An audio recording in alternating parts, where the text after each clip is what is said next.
visionary leaders build a life and business legacy on purpose through mindset, branding, marketing, sales, systems, and team so they can make an amazing impact and income and positively affect their communities worldwide.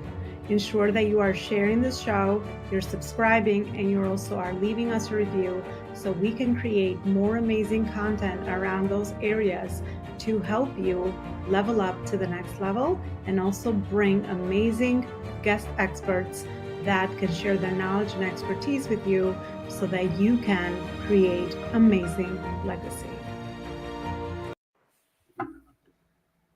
All right, legacy builders, welcome back to another show. I'm so excited to be back with you and another amazing guest in conversation, and this time an amazing expert, one of our also amazing community experts, David Allison. And today we're going to speak about how to get your team engaged, despite all the other topics that I think we're going to definitely cover as David walks people through a lot of those life purpose, big questions. So, David, thank you so much for coming on our show. I'm so excited to have you here and so excited to have a really great conversation today. Yeah, me too. Thanks for inviting me. It's an absolute pleasure. And I know you have a lot of wisdom and knowledge. So I'm very, very grateful for your time and also the wisdom and knowledge that you will share with us today. So let's start with an introduction, David. Can you share a few of the most meaningful moments that led you to the work that you're doing today? So meaningful moments. Yeah. So what I do, an intuitive coach, thinking partner, and trusted advisor to business owners. Typically, $250,000 to $10 million. They're the kind of people I work with. Um, and I'm the guy in the middle. For some of you that are more spiritually inclined, there's like I'm just I call myself a messenger of the creator. And because all a coach really does is help you to unlock the door. And whether that's in your business or it's in your personal life, then you have the answers. All I do through the work I do is help you find the answers to the questions that you're struggling with or the problems that you're struggling with. Absolutely, and I think that's definitely the best. People that guide you or people that are holding that space for a lot of us, that so we can tap into that inner wisdom for sure. Mhm. But more specifically, you mentioned intuitive. How did you discover that you're also intuitive or that you wanted to help people with this work? Well, before I've been a coach, I'm in my seventh year now. Before that, I was in the corporate world for nearly 40 years, and I realized I was pretty intuitive. Because I did hundreds of interviews, I got to board level appointments, so I've interviewed hundreds of people over the years, and I always made a decision on the person as soon as they walked in the door. Hmm. So, and the HR people I worked with used to get really upset with me because, like, sometimes it would be the first person out of 50 that would walk through the door, and I said, "They're the one." They go, "Well, you can't say that. You've not seen the 49 other people." And then 2 days later, number one got the job. Hmm. So So I you. kind of realized I had that intuition thing, Hmm. and I started my own spiritual journey about 10 years ago. And I just realized that there'd been so many things in my life where intuitively I knew it was going to happen. I knew sometimes when I was going to get fired. I knew when I was going to get promoted. I knew like when I was going to get a pay raise. I knew I was going to fall in love. It's just, and I can think of probably one time, and I was 62 at the weekend. I think of one time in my whole life, then I made a decision on something and it didn't turn out the way that I thought it was going to. So I think my intuitive record's pretty strong. Yeah, so I say so myself based on kind of what you described, but I think that's definitely a powerful thing that we all have as humans, or that would actually be my next question for you in the intuitive side. Is that something that we're born with, or is that something we can develop? What have you discovered based on your personal journey and Well, my clients you work with? experience is, I think we're all born to be capable of anything.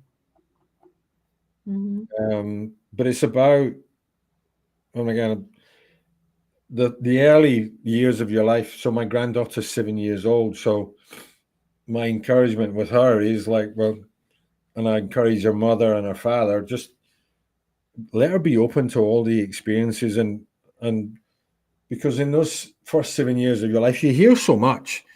Like when you're born, the only two fears you have are loud noises and falling down. All the Mm. other fears that you get, and we're now adults, all the other fears we've got are the things that we've created or we've heard from other people. So, and I mean, I've watched people go. When I spoke to a client earlier, she went from not feeling loved or worthy enough or good enough, unfulfilled in her job, to start her own job, finding the partner of her dreams, and landing a huge contract in the space of a year and a half. Mm. And we walked through that story again this afternoon, and she said I couldn't have believed what happened just because of some conversations that we had, and the way you guided it. I love that. So, what is the blueprint that you use to help people uncover all these truths? Yeah, And, I um, got something. I mean, I spent 3 years working for Tony Robbins. I've been a coach. This is my seventh year now. So my first 3 years as a coach, most of my work was for Tony Robbins. So I learned some great stuff there. I mean, Tony's one of the masters at what he does. But what I learned was like when I worked for Robbins, it was find out what the client wants, set the goals, and get them there. And some clients had amazing results, some had good results, some had average results, and some had no results. And the thing that stops you having anything that you want in life, number one, is your beliefs. So, what do you believe about yourself, the people closest to you, and the wider world? And secondly, what are the emotions that you live in every day? mhm. Do you live in negative emotions, or are you living positive emotions? And those two things together create your identity. Well, I'm this, I'm that. I can't do this because. And then the third thing, and the third element of what I do in my blueprint, is we look at your habits. And I don't mean where you go to the fridge at 10 p.m. and you eat yesterday's cold pizza, right? I'm talking about what are your habits of language? What are you reading? What are you feeding your mind with? What are you feeding your body with? What are you feeding your spirit with? So they're the three foundational steps. And then step four, step five, step four is I take you into the future and I ask you questions that you've never even considered before. Typically, like, what most inspires you in the world? And you'd be amazed at the amount of people that say, well, I've never really thought about it. Yeah. Or Mm. if there was one thing in the world you could make an impact on, what would that be? Oh, I've never thought about it. What are you passionate about? Never thought about it. So when you start to open up people to possibilities, and you remember, so after you've done those first three parts of the blueprint, you've got a new set of beliefs. You've got an upgraded identity, and you're putting in place habits that will help you get to whatever level you want to. So from there, I then take people through a visionary exercise where I take them on a journey. And some people have seen educational reform in China. Some people have just come home to themselves. Some people have let go of trauma. And only after I've done all that do I then start to talk to people. Okay, we're shaking the trees of your beliefs, your identity, your habits. You've seen a taste of your future. Now, what do you want to create? And only after all that do we start setting goals. And I've done that with hundreds of people now. Yeah, I love that framework. 'Cause I'm also very familiar with Tony's work, and it's so foundational because you're kind of helping people put everything together in their lives brick by brick. And I love that you actually shared that a lot of us don't even dare to even ask those questions. So if we don't really have that clarity or purpose, how is it that we can actually even begin to kind of dream and go after the goals that we have set out? So beautiful, beautiful, beautiful work that you do, and the space that you get to create for Yeah, I clients. mean, I took the best of what I learned from Tony and I turned it 180. And then added, I mean, I've had other mentors and spiritual advisors as well. So, and I get that, when I work with people now, it just comes down on what, and as I said to you before we went live, I just see myself as a messenger of the creator. So whatever that client needs in that day, or that group of people, or that company, it just comes down and it flows.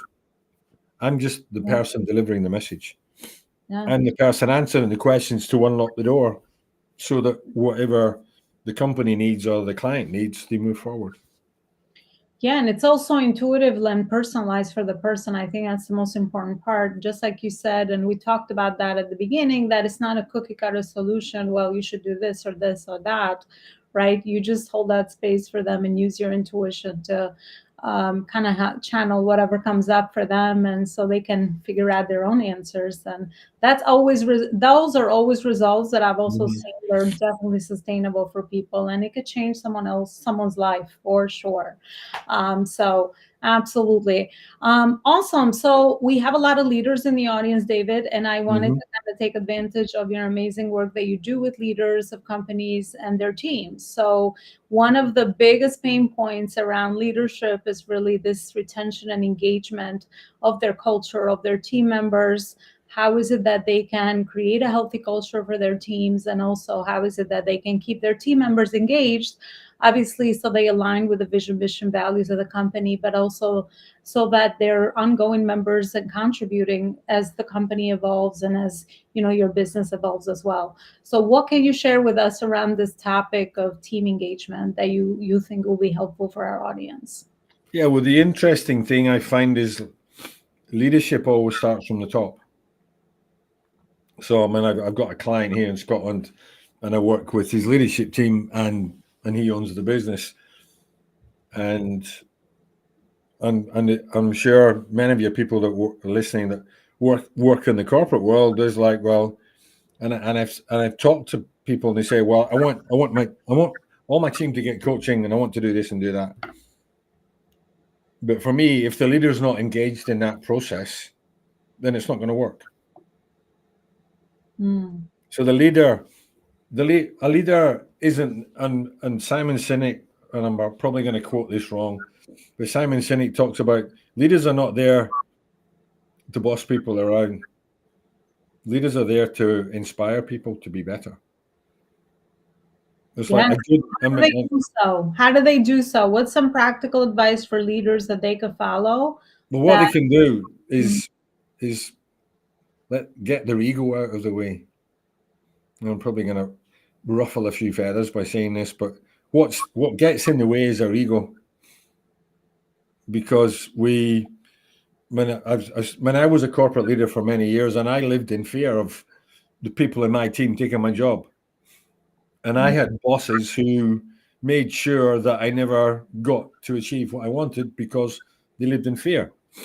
And I remember sitting in a boardroom every Monday, and I got the shit kicked out of me because I was the operations guy. So everything that went wrong was operations. So people would throw me under a bus every week. And it was no surprise that I had three CEOs, three bosses in 18 months. And it was no surprise that 2.5 years later I got fired because there's the fall guy. So there has to be, and the other thing, the biggest thing that stops people getting buy-in from the teams is expectations. Like if I say to you, Elona, I expect you to do that, are you going to be inspired to do that? If I demand something from you, I need this by Friday by 5 o'clock, or we're going to have an unhappy customer, but you know that you physically can't do it till Tuesday unless you get something else. So what's going to happen if you don't? If you have an expectation, if I have an expectation of you and you can't meet that and you don't speak up, then what happens is your customer gets upset because they don't get what they want on time. Your boss gets upset because he's got an upset customer, and he's annoyed at you because you didn't deliver. But all you needed to deliver, and I'll use this as an example, if all you needed to deliver was two extra people for 2 days, you could have delivered that. So you could have made an agreement rather than the boss coming to you. And I had so many bosses in my career. I was in the corporate world for nearly 40 years. So many bosses said, well, I expect you to do this and I expect you to do that. And I did it to my team sometimes. Well, I expect that and expect that. And I know from this, like when we have expectations put on us, all we're doing is setting ourselves up for failure. So if you can work in a place where, okay, this is what our client needs, this is what our customer needs, and this is the deadline that we've got. Can you deliver this at this time? And can we make an agreement that you do this? What? No, I can't do that. Well, what do you need for us to have an agreement to do that? Well, I need this resource and this resource. And then the boss has got a decision to make. So if you're one of these leaders, maybe your team are not performing because they don't have the right resources, or maybe your expectations of them are too high. And I ran teams for years. The biggest team I managed was over 800 people in 8 countries, and I always said to them, I said, look, if you don't know how to do this or get things delivered on time, then we need to have a conversation. Because have I not trained you well? Do you not have the right resources? Excuse me, I'm recovering from a cold. So that it's like your team will only perform if they have the right resources. They will also only perform if they have a place where they feel supported and they have the opportunity to develop. And particularly over the last few years, that their mental well-being is looked after. Yeah, absolutely. I mean, yeah, I could resonate with some of the things you said, but I hear collaborative communication, right? To Mm. have a conversation, a two-way conversation, rather than being like, "This is what I expect from you." That just obviously seems like condescending and also a lot of pressure. I mean, most people don't do well under pressure. I could also attest to that in my personal experience as well. And what I heard you say is, I definitely agree. Just like anything, it starts with the leaders, right? And leading by example. So if you want that culture, if you want your team members to give back a lot of those things that you are portraying or projecting, then obviously lead by example. Be that example that you want people to follow, and that will definitely take your culture and your company a long way for sure. And ego is a big one for sure, especially when CEOs want to grow their companies. That's why they're their bottleneck, right? Because then they think that no one can do it as better as good as they can do it, and they become the chokehold of the growth of their company. So putting ego aside, being in service, and understanding that your job as a leader is to inspire people and to create that safe environment, so they can thrive. And of course, that also adds to your company as well. So absolutely beautiful work for sure. Well, David, in this last part of the interview, I actually asked my guests a few questions where I would love for you to fill in the blank, especially because Sure. you're intuitive. I love to kind of hear, what is it that comes up for you. So, what inspires me is. What inspires me? What inspires me is watching people um, open themselves to the possibility of who they can be and then achieve that potential. Love that. My purpose in business is. My purpose in business is to give everybody the opportunity to be who they were born to be. Powerful. And the last one is the biggest impact I want to create is. I have a real passion project. I would love for 2.5 million men across the world to have better mental health and wellness. Wow. That's a beautiful, beautiful mission. Well, thank you, David, for everything you shared with us. An amazing, amazing insight on today's topic, and even more. I wish you great success on the work that you're doing, in the mission that you have put for yourself, and also on the fulfillment that you feel from your everyday work to help people kind of uncover that potential from the inside out. I would love for you to take our audience to the next step as to where is it that they can find or continue this conversation with you Yeah, further. you've got my website in the chat, but there's a little spelling mistake there. It's davidgallison with one L.com. You can email me at david@davidgallison.com, or you can find me on Facebook or Instagram, and I'll happily give any of your audience a free strategy session. All right. Thank you so much, David. So it's David G. Allison with one .com. L. Allison with one L.com.